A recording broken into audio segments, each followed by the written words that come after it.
안녕하세요. 엔타임 강사 연입니다. 오늘 캠퍼들을 위한 요한계시록 12강입니다. 그렇죠. 그래서 우리가 오늘 살펴볼 거는 이제 일곱 번째 나팔, 그러니까 요한계시록의 이제 11장에 있는 일곱 번째 나팔에 대해서 살펴보도록 하겠습니다. 그래서 우리가 그 학습 어떤 강의 목표라고 할까, 그렇게 보면은 일곱 번째 나팔이 불리게 되는 시점과 그 범위, 이것을 우리가 정확히 이번 시간을 통해서 정확히 이렇게 이해해야 되겠습니다. 그리고 일곱 번째 나팔이 불린 그러한 메시지, 일곱 번째 나팔이 불리고 전해준 그 메시지를 우리가 살펴보도록 하겠습니다. 그러니까 일곱 번째 나팔과 또 이 땅에 펼쳐질 일들, 그렇죠.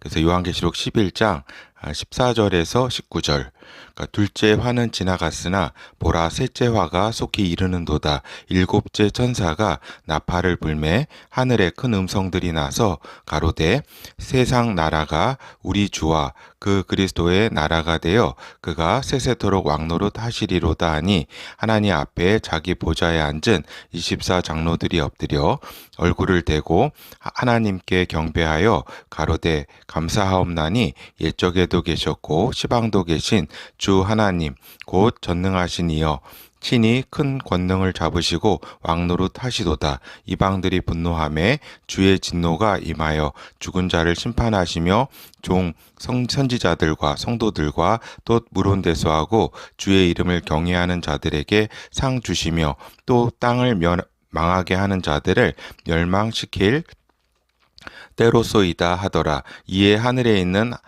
하나님의 성전이 열리니 성전 안에 하나님의 언약궤가 보이며 또 번개와 음성들과 뇌성과 지진과 큰 우박이 있더라. 그렇죠? 그래서 우리가 오늘 살펴볼 일곱 번째 나팔은 그러니까 요한계시록 중에서도 매우 중요한 핵심적인 어떤 부분입니다. 이 일곱 번째 나팔을 잘 이해하게 될 때 대환란 7년 중에 있는 대환란에 대한 부분도 잘 우리가 이해할 수가 있겠죠. 그렇죠? 그래서 보면은 그 일곱 번째 나팔은 그럼 언제 불려지는가? 그렇죠? 요 불려지는 시점에 대한 이해를 우리가 잘 해야 되겠습니다. 그러니까 일곱 번째 나팔은 여섯 나팔 이후에 불려진다. 이건 너무나 당연한 거겠죠. 여섯 번째 나팔 이후에 불려지게 되는 게 일곱 번째 나팔이다. 너무나 당연합니다. 그런데 우리가 왜 이게 중요하냐면 여섯 번째 나팔이 불리게 되는 정확한 시점을 우리가 알고 있기 때문에 그 이후에 벌어질 일곱 번째 나팔이 대략 언제 불려질지 안다는 이야기입니다.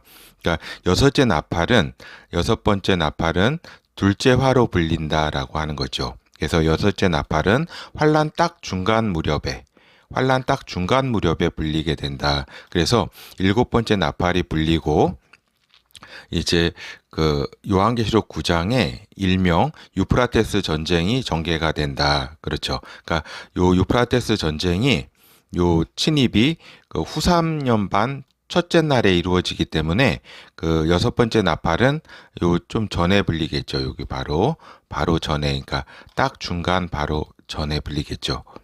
그래서 유프라테스 전쟁은 적그리스도가 이스라엘과 전 세계를 하루에 장악하는 전쟁이다라고 하는 겁니다. 그렇죠. 그래서 전 3년 반이 끝나고 1260일이 끝나고 그러니까 1261일째죠. 그죠. 후 3년 반이 시작되는 그 날, 이 날이 이제 유프라테스 전쟁이 있는 날입니다. 그렇기 때문에 이제 이때 요 전쟁을 위한 그 나팔이 여섯째 나팔이라고 하는 겁니다.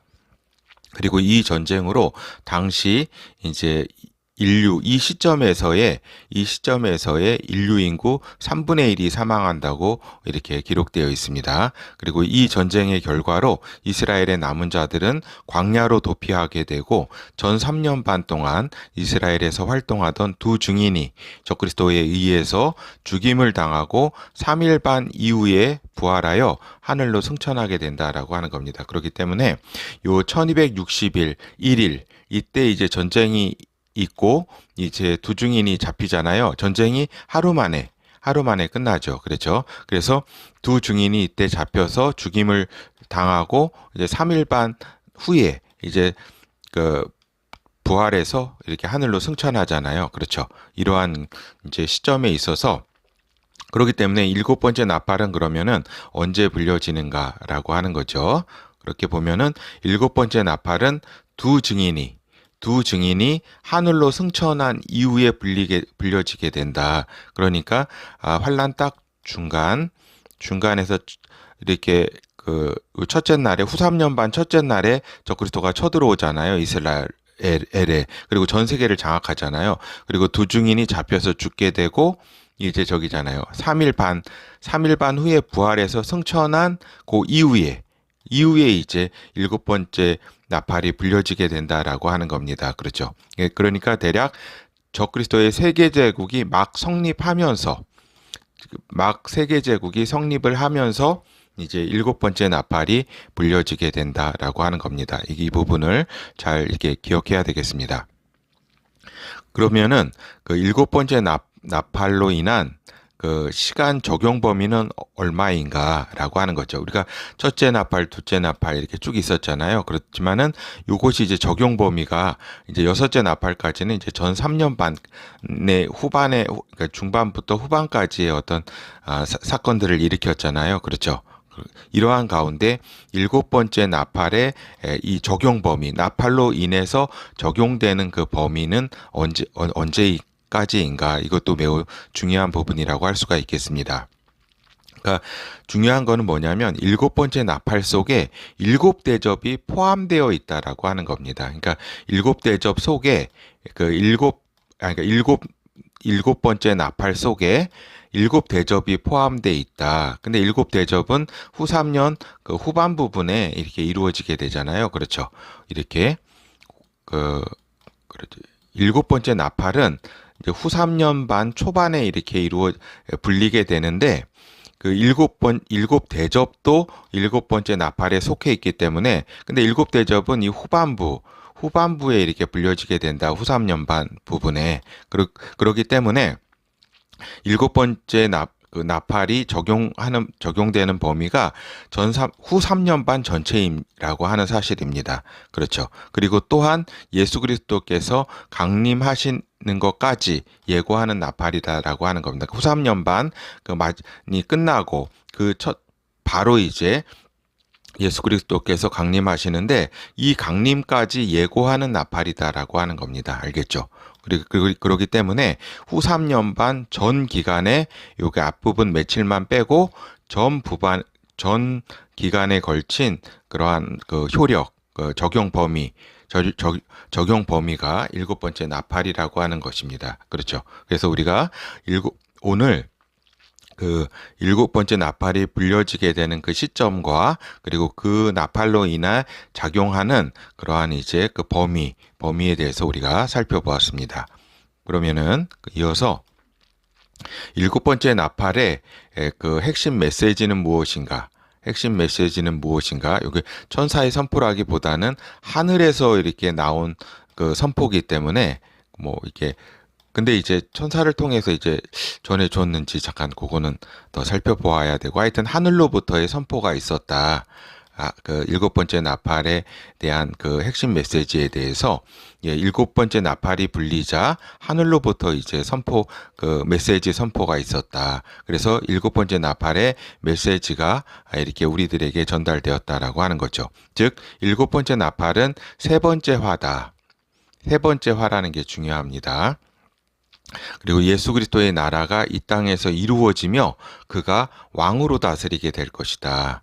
그러니까 이방 나라는 분노하게 될 것이지만 성도들이 상을 받게 될 것이다. 성도들은 그렇죠. 그래서 그 메시아 나라에서 이제 성도들이 각각의 그 왕들로서 이제 다스리게 되죠. 그죠? 그리고 땅을 망하게 하는 자들은 멸망시킬 것이다라고 하는 이야기입니다. 그렇죠. 그래서 위의 메시지는 이러한 이제 땅을 멸망시키고 이제 그 예수 그리스도께서 왕이 되고 이러한 이제 그 메시지는 일곱 대접을 통해 이 땅에 실현된다. 그리고 주님께서 강림하시며 적그리스도를 세력을 아마겟돈 전쟁을 통해서 멸하신다라고 하는 거죠. 이러한 부분 전체를 이제 그 7번째 나팔의 핵심 메시지라고 할 수 있겠습니다. 이 메시지는 이제 일곱째 천사가 나팔을 부니까 하늘에서 이러한 음성이, 이러한 메시지가 이제 전해졌다라고 하는 것입니다. 그렇죠. 그리고 그렇죠. 그리고 또 우리가 살펴볼 거는 이제 7번째 나팔이 불리자 하늘 보좌 앞에 성전에서 일어난 일이 있습니다. 그렇죠. 7번째 나팔이 불리자 이제 하늘 보좌 앞에 하늘의 성전이 있는데 하늘 보좌 앞에는 하나님의 성전이 있습니다. 그 성전이 열렸다라고 하는 겁니다. 그리고 성전 안에 있는 언약궤가 보였다라고 하는 거죠. 하나님께서 이곳을 이제 보여주신 거는 뭐예요? 이제 사도 요한이 이것을 이제 보게 된 거죠. 그래서 하나님께서 인류와 이스라엘에게 약속한 사항을 성취시킬 거라는 것이다라고 하는 겁니다. 그렇죠. 7째 나팔을 불리자 하늘에 있는 성전에 이제 언약궤가 보였다. 이거는 즉 그 언약이 뭐예요? 즉 메시아를 왕으로 보내시며 또 이 땅에 메시아 나라가 세워질 것이라고 하는 인류와 이스라엘에게 약속한 이 약속이 이제 이루어질 것이라고 하는 선포가 7번째 나팔이라고 하는 겁니다. 알겠죠?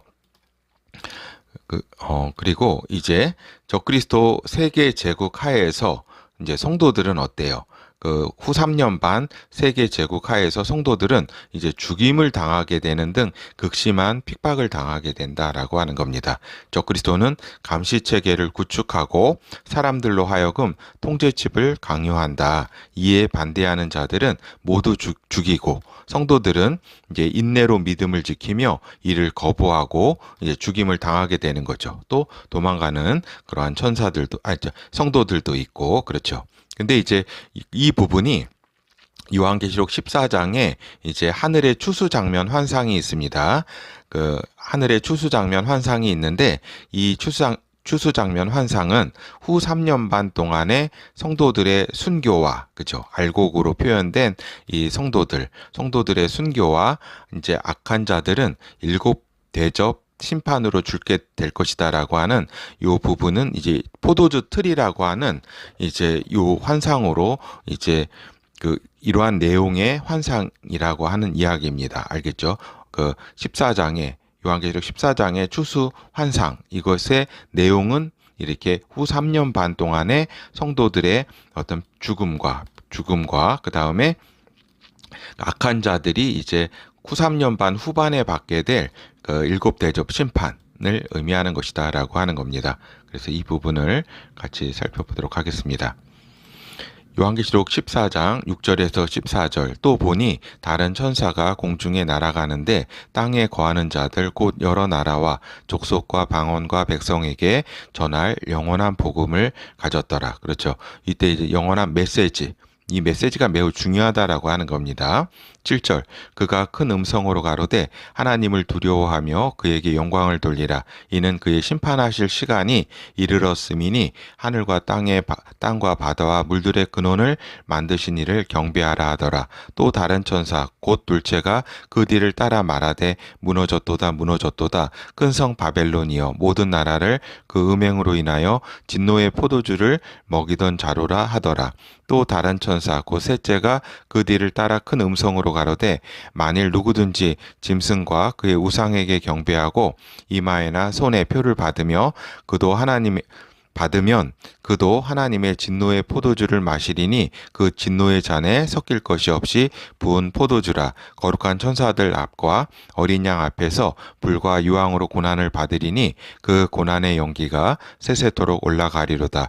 짐승과 그의 우상에게 경배하고 그 이름의 표를 받는 자는 누구든지 밤낮 쉼을 얻지 못하리라 하더라. 성도들의 인내가 여기 있나니 저희는 하나님의 계명과 예수 믿음을 지키는 자니라. 또 내가 들으니 하늘에서 음성이 나서 가로되 기록하라. 자금 이후로 주 안에서 죽는 자들은 복이 있도다 하심에 성령이 가라사대 그러하다. 저희 수고를 그치고 쉬리니 이는 저희의 행할 일인 따름이라 하시더라. 또 내가 보니 흰 구름이 있고 구름 위에 사람의 아들과 같은 이가 앉아 있는데 그 머리에는 금 면류관이 있고 그 손에는 이한 낫을 가졌더라.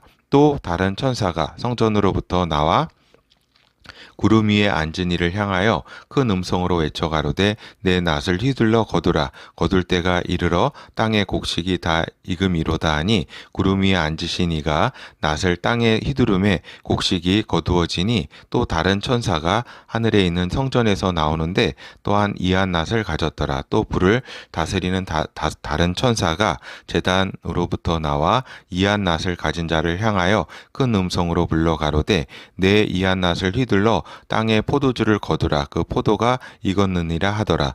천사가 낫을 땅에 휘둘러 땅에 포도를 거두어 하나님의 진노의 큰 포도주 틀에 던짐에 성 밖에서 그 틀이 밟히니 틀에서 피가 나서 마을 굴레까지 닿았고 1600 스타디온에 퍼졌더라. 그렇죠.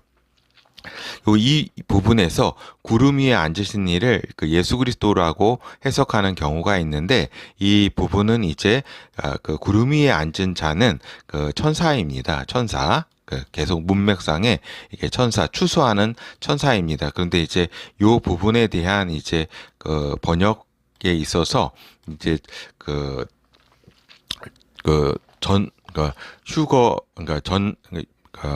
전천년설, 그 중에서도 세대주의적 전천년설, 환란전 휴거설 입장에서 이러한 이제 번역이 이루어졌기 때문에 이제 예수로 이렇게 굉장히 다른 여기 천사와 다르게 이렇게 좀 표현한 것을 볼 수가 있습니다. 이 부분에 대해서는 다음에 기회가 되면은 자세히 또 살펴보도록 하겠습니다. 그래서 그 7번째 나팔이 불리는 그 환란 중간 무렵에 이제 휴거가 될 것이라는 그 주장이 있습니다. 그렇죠? 요즘 유행하는 주장이라고 볼 수가 있겠습니다. 그러니까 요한계시록 14장 추수 환상을 이제 근거로 해서 펼치는 경우가 있는데 이는 오류라고 하는 것입니다. 그러니까 그 7번째 나팔이 불린 직후에 휴거될 것이다. 왜 휴거의 근거는 뭐냐? 요 앞에서 언급한 이러한 이제 그 추수 14장의 추수 이제 요 환상 이상을 이제 어떤 추수 성도가 이렇게 완곡으로 추수되는 것은 곧 휴거를 의미하는 것이다라고 주장하는 것입니다. 그렇죠. 근데 이제 요한계시록 14장의 추수 환상은 후 3년 반의 성도들에 대한 핍박과 세상에 대한 7 대접 그리고 적그리스도의 아마겟돈 전쟁 전반을 이야기하는 것이다라고 하는 겁니다. 그렇죠. 후 3년 반 동안의 성도들에 대한 핍박으로 인한 순교 이것이 이제 알곡을 추수하게 되는 거죠. 그리고 이 세상에 대한 7 대접과 또 아마겟돈 전쟁 이것은 이 땅을 이제 포도주 틀로 밟는 그러한 이제 것을 의미하는 것이다라고 하는 겁니다. 휴거는 예수 그리스도의 강림하시며 예수 그리스도께서 강림하시면서 아마겟돈 전쟁을 이렇게 끝내신 이후에 감람산 하늘 위에서 이제 예수 그리스도께서 하늘로 이 땅의 성도들을 이렇게 부르시는 것이 이제 휴거다라고 하는 겁니다. 그렇죠. 그래서 이 세상에서 이 지구 전체에서 이제 이 감람산 위의 하늘로 이렇게 부르신다. 휴거를 통해 가지고 그리하여서 이제 성도들과 함께 감람산에 이렇게 내려오시게 된다라고 하는 겁니다. 알겠죠? 우리가 스가랴서 14장 3절에서 4절을 보도록 하겠습니다.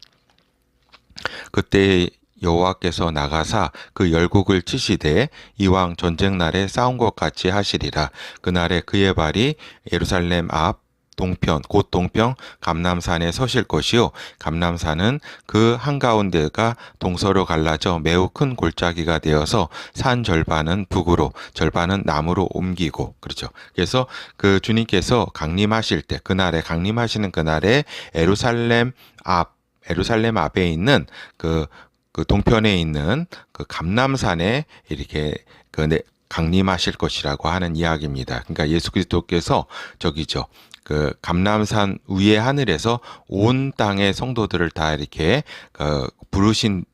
부르시죠. 이것이 휴거입니다. 그 다음에 어떤 다른 데로 가는 게 아니라 요 감람산에 이렇게 안착하신다라고 하는 거죠. 그렇죠. 그리고 이제 여기 메시아 나라가 이루어지게 되는 되시라고 되는 겁니다. 그래서 우리가 요 일곱 번째 나팔을 이해하는 데 있어서 또 이제 사도 바울이 이제 이야기한 주의 강림시의 마지막 나팔이 있습니다. 사도 바울이 이야기한 그것과 요 요한계시록이 계시록의 11장의 그 일곱째 나팔에 대한 것을 이제 비교를 하면서 우리 같이 살펴보도록 하겠습니다. 과연 요 마지막 나팔이 일곱 번째 나팔인지에 대한 이야기입니다. 그러니까 일곱 번째 나팔의 범위는 위에서 말씀드린 것처럼 후 3년 반 전체와 주의 강림까지 예고하는 것이라고 말씀드렸습니다. 후 3년 반 전체와 주의 강림까지 예고하는 것이다. 근데 일곱 번째 그 나팔을 분 그 천사는 이제 제가 볼 때는 거의 천사장급이라 말할 수 있다라고 하는 겁니다. 그 정도 급이면 그죠? 그런데 이제 요 주의 강림 시점에 부는 나팔, 사도 바울이 데살로니가 전서 4장에서 이야기한 강림 시점에 부는 나팔, 이 나팔에 대해서는 그 부는 당사자를 천사장이라고 명시적으로 기록된 점에 이렇게 유의를 해야 되겠습니다. 그렇죠. 요 천사장급이지만 천사장급과 명시적으로 이렇게 천사장이라고 명시를 한 부분에 차이가 있다라고 하는 겁니다. 알겠죠? 그러니까 한편 주의 강림 시점에서 천사장의 그 나팔이 불리게 된다라고 하는 겁니다. 그래서 사도 바울이 데살로니가전서 4장에서 언급한 그 나팔은 일곱 번째 나팔은 그 요한계시록의 일곱 번째 나팔은 아니라고 하는 겁니다. 그렇죠? 둘 다 주의 강림에 대해서는 예고하는 것이다. 이거는 일곱 번째 나팔은 주의 강림까지 후 3년 반 전체와 주의 강림까지 예고하는 것이고 그 사도 바울의 데살로니가전서 4장에 언급된 그 나팔은 이제 직접 그 강림하시면서 그 시점에서의 그 나팔이라고 하는 겁니다. 그렇죠. 그래서 위에서 일곱 번째 나팔 또한 위에 언급한 바와 같이 후 3년 반과 주의 강림까지 예고하는 나팔이다. 그렇죠. 이런 주의 강림까지 예고하는 거지만 요 둘이 같은 나팔은 아니고 이제 그 범위와 그 목적에는 약간 그 차이가 있는 그 나팔이라 하는 것입니다. 알겠죠? 그래서 요거 두 개가 일치하는 건 아니다. 그렇죠? 내용상 주의 강림까지 얘기를 하는 거는 맞지만 이렇게 일치하는 건 아니다라는 사실을 우리가 알아야 되겠습니다. 그렇죠? 그래서 일부 요한계시록 11장의 일곱 번째 나팔을 사도 바울의 데살로니가 나팔로 보는 경우가 있는데 이는 두 경우가 일치하지 않는다. 그러므로 이를 근거로 일곱 번째 나팔 직후에 휴거한다라고 하는 환란 중간 휴거설이 있는데 이는 오류라고 하는 겁니다. 이 환란 중간 휴거설에 대한 그 오류라고 하는 내용은 다음 기회에 다시 살펴보도록 하겠습니다. 하여튼 데살로니가 4장 14절에서 17절을 우리가 예수에 죽었다가 다시 사심을 믿을진데 이와 같이 예수 안에서 자는 자들도 하나님이 저와 함께 데리고 오시리라. 우리가 주의 말씀으로 너희에게 이것을 말하노니 주 강림하실 때까지 우리 살아남아 있는 자도 자는 자보다 결단코 앞서지 못하리라. 주께서 호령과 천사장의 소리와 하나님의 나팔로 친히 하늘로 쫓아 강림하시리니 그리스도 안에서 죽은 자들이 먼저 일어나고 그 위에 우리 살아남은 자도 저희와 함께 구름 속으로 끌어올려 공중에서 주를 영접하게 하시리니 그리하여 우리가 항상 주와 함께 있으리라. 그렇죠.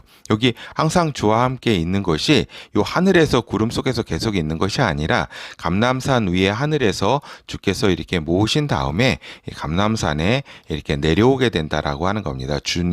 주님께서 성도들과 함께 내려와서 메시아 나라를 건설하시게 된다라고 하는 겁니다. 그렇죠. 그래서 주와 항상 있게 되는 거죠. 그래서 이렇게 하늘 위에서 이렇게 다른 영의 세계에 이렇게 어떠한 곳으로 가서 이렇게 머무르는 것이 아니라 이 땅의 감람산으로 내려오게 된다라고 하는 겁니다.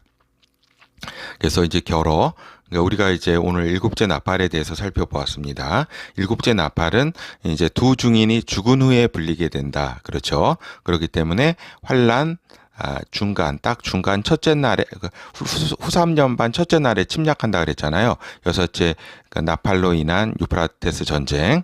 그래서 그 두 증인이 이렇게 죽임을 당하고 부활하고 승천하는 그게 이제 3일 반 후이잖아요. 그러니까 3일 반 후, 여기 죽은 후에 불리게 되고 그렇기 때문에 후삼년 반 전체와 주의 강림까지를 예고하는 나팔이다. 일곱 번째 나팔을 세 번째 화로 표현돼 있다. 그렇죠. 그렇죠. 그러니까 마지막 때 데살로니가 4장에서의 주의 강림 때의 그 나팔은 화는 아니다라고 하는 겁니다. 알겠죠? 화로 표현됐다는 거는 일곱 대접이 포함되어 있기 때문에 그렇다라고 하는 겁니다. 일곱 번째 나팔에 포함된 일곱 대접의 극심한 이 땅에 대한 심판이기 때문에 일곱째 나팔을 화로 표현한 것이다라고 하는 겁니다. 그렇죠. 그렇지만은 주의 강림까지 예고하는 그러한 그 나팔이다. 그거는 이제 하늘에서 그 음성으로 이렇게 쭉 얘기했잖아요. 메시아 나라가 왕으로 통치할 것이다라고. 그래서 사도 바울의 데살로니가전서 4장의 주의 강림 시점의 마지막 나팔과 요한계시록 11장의 일곱 번째 나팔은 이를 잘 구분해야 된다라고 하는 겁니다. 알겠죠? 메시지는 주의 강림까지 이렇게 동일하나 이것이 일치하는 나팔은 아니다라고 하는 겁니다. 그리고 일곱 번째 나팔이 불리며 천사가 전한 메시지는 뭐예요? 천사가 전한 메시지라기보다는 이제 하늘로부터 이제 음성이 들리게 되는 그 메시지죠. 이 땅을 멸망시킬 것이며 메시아 나라가 오게 되며 메시아 이신 예수 그리스도께서 이 땅을 왕으로 통치하게 될 것이다. 그리고 이는 하늘에 하나님 성전의 언약궤에 기록된 하나님의 약속, 즉 하나님의 약속은 메시아와 메시아 나라죠. 그 하나님의 내 약속을 이렇게 성취시키실 것이다라고 하는 겁니다. 그렇죠. 이것이 이제 하늘로부터 전해진, 그러니까 일곱 번째 천사가 나팔을 부니까 하늘로부터 전해진 그 메시지가 이러하다라고 하는 겁니다. 그래서 요 일곱 번째 나팔의 의미, 하나님의 약속을 지키시겠다라고 하는 이 또 엄중한 하나님의 선언이 들어가 있는 그러한 의미가 들어가 있는 나팔이라고 볼 수가 있겠습니다. 예, 이상입니다. 감사합니다.